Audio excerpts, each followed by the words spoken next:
بسم اللہ الرحمن الرحیم۔ الحق المبین۔ کل ہم لوگوں نے پڑھا تھا کہ الحق المبین جو رسالہ ہے وہ لکھنے کی وجہ جو مصنف نے بیان کی تھی۔ اگلا جو ہمارے پاس ٹاپک اس کا پڑھنے والا ہے، جو آگے ضروری گزارش تھی، اس میں ایسا کچھ ہے نہیں، اس میں جسٹ یہ چیز بیان کی گئی ہے کہ جو ہے وہ آپ لوگ خود ان تمام چیزوں کو، عبارات وغیرہ کو، جو کچھ اب رسالے میں لکھا ہوا ہے تو ہم اس کو دیکھیں، پڑھیں اور مسلمان جو ہے ان تمام چیزوں کو سمجھنے کی کوشش کریں کہ کون حق پر ہے اور کون باطل پر ہے، ٹھیک ہے؟ تو اس کا کوئی ایسا کوئی کویسچن نہیں آتا آپ کے پیپر میں۔ نیکسٹ آگے جو ہمارے پاس ٹاپک ہے وہ ہے قرآن کریم اور تعظیم رسول، یعنی حضور پاک صلی اللہ علیہ وآلہ وسلم کی تعظیم کے بارے میں اگر کوئی بھی کویسچن آپ کے پاس آ جاتا ہے، حضور پاک صلی اللہ علیہ وسلم کی تعظیم کو جو ہے وہ اس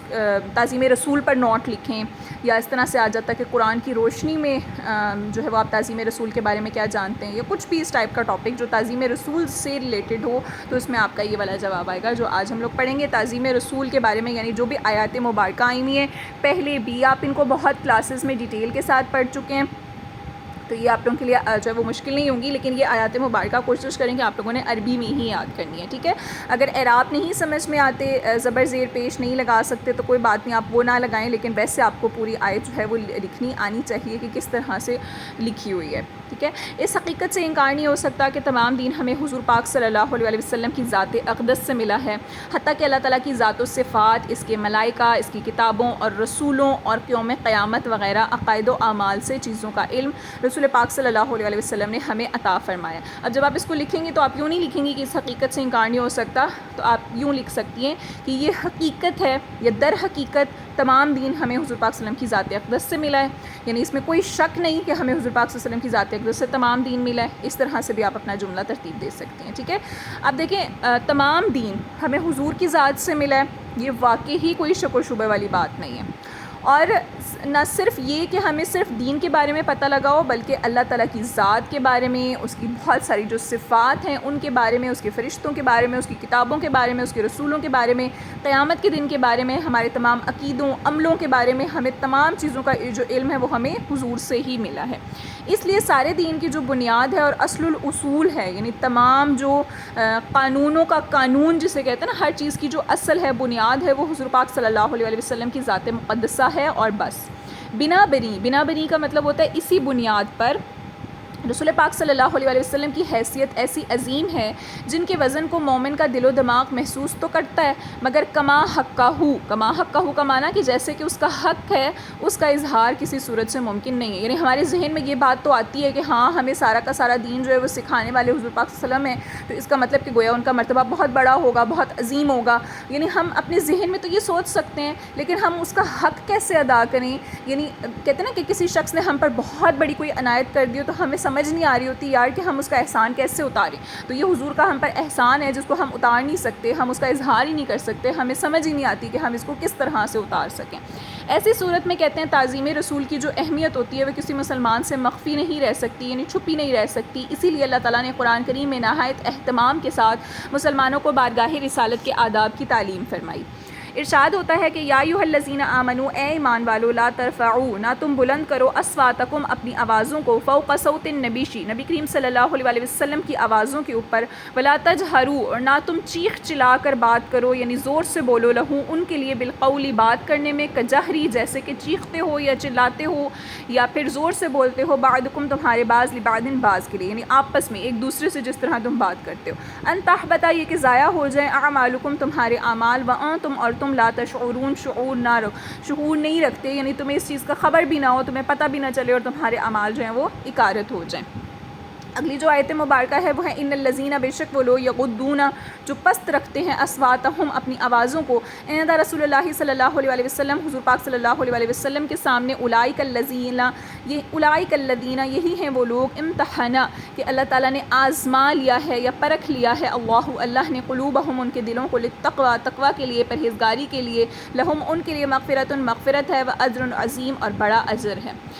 اور پھر سورۃ الحجرات پارہ نمبر 26 میں جو ایک آیت مبارکہ ہے وہ ہے ان الذین، بے شک وہ لوگ ینادونک جو آپ کو پکارتے ہیں من وراء الحجرات، حجروں کے پیچھے سے، اکثرہم ان میں سے اکثر لا یعقلون کہ وہ عقل نہیں رکھتے، ولو انہم اور بے شک اگر وہ صبر کرتے حتیٰ یہاں تک کہ تخرجا آپ نکل آتے یا تشریف لے آتے الیہم ان کی طرف، لکانا تو البتہ ہوتا خیرن بہتر، لہم ان کے لیے، واللہ اور اللہ تعالیٰ غفور بخشنے والا، رحیم رحم کرنے والا ہے۔ چوتھی جگہ پر ارشاد فرمایا کہ یا ایھا الذین آمنوا، اے ایمان والو، لا تقولوا نہ تم کہو راعنا راعنا، یعنی تم راعنا کہہ کر آپ کو نہ پکارا کرو، وقولوا انظرنا اور تم کہا کرو انظرنا، یعنی انظرنا کہا کرو، واسمعوا اور غور سے سنو، وللکافرین اور کافروں کے لیے عذاب علیم دردناک عذاب ہے۔ اب کہتے ہیں یہ جو آیات طیبات ہیں ان میں بارگاہ رسالت کے آداب، یعنی حضور کی بارگاہ میں جب حاضر ہونا ہے تو ان سے کس طرح بات کرنی ہے، کس طرح سے رویہ رکھنا ہے، اور طرز تخاطب یعنی آپ کو مخاطب کرنے کا جو طریقہ ہے اس میں تعظیم اور توقیر کو ملحوظ کی جو ہدایت اللہ تعالیٰ نے فرمائی ہیں، یعنی ہم نے ادب کا جو ہمارا تقاضا ہے اس چیز کا لحاظ کرتے ہوئے کس طرح سے ہم نے حضور کے سامنے جو ہے وہ اپنی آواز کو رکھنا ہے۔ اور یہی بعض علماء کرام فرماتے ہیں کہ جب ہم روزہ رسول پر حاضر ہونا تو تب بھی ہمارے آج کل کے مسلمانوں کے لیے ہمارے لیے یہی حکم ہوگا کہ وہاں پر بھی ہم اپنی آواز کو اسی طرح سے پست رکھیں اور وہاں پر چیخ چلا کر بات نہ کریں۔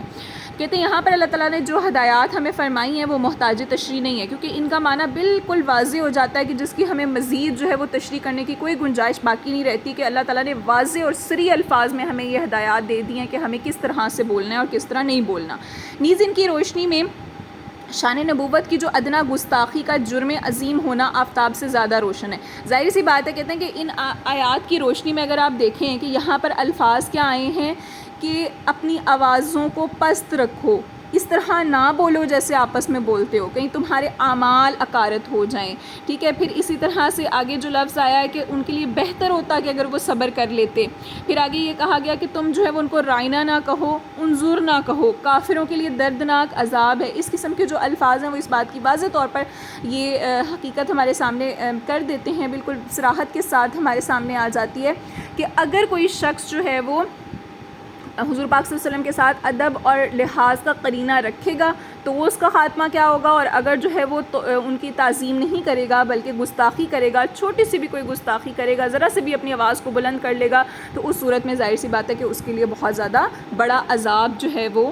اس کی وعید آئی ہے۔ اس کے بعد کہتے ہیں اس مسئلے کی علماء امت کی تصریحات جو ہے وہ اس کے بارے میں ملاحظہ فرمائیے۔ اچھا اب دیکھیں کہ یہاں سے یہ چیز تو ہمیں واضح ہو گئی نا کہ حضور پاک صلی اللہ علیہ وسلم کی تعظیم کرنی ہے۔ اگر تعظیم نہیں کریں گے، ادنا سی بھی گستاخی کریں گے، تو اس کا مطلب کیا ہے کہ وہ کفر کے درجے میں چلی جائے گی، کیونکہ اس کے لیے عذاب علیم، دردناک عذاب کی وعید آئی ہے۔ تو دردناک عذاب ظاہر سی بات ہے کافر کو ہی ملے گا، وہ کفر کے درجے میں ہوگا۔ تو اسی کے بارے میں یہ کہا گیا کہ علماء امت کے نزدیک رسول پاک صلی اللہ علیہ وسلم کی شان اقدس میں توہین کرنا کفر ہوگا۔ شرح شفا قاضی ایاز ملا علی قاری جلد 2 صفحہ 393 پر یہ بات بیان کی گئی ہے کہ قال محمد بن سحنون، کہ محمد بن سحنون فرماتے ہیں اجمع،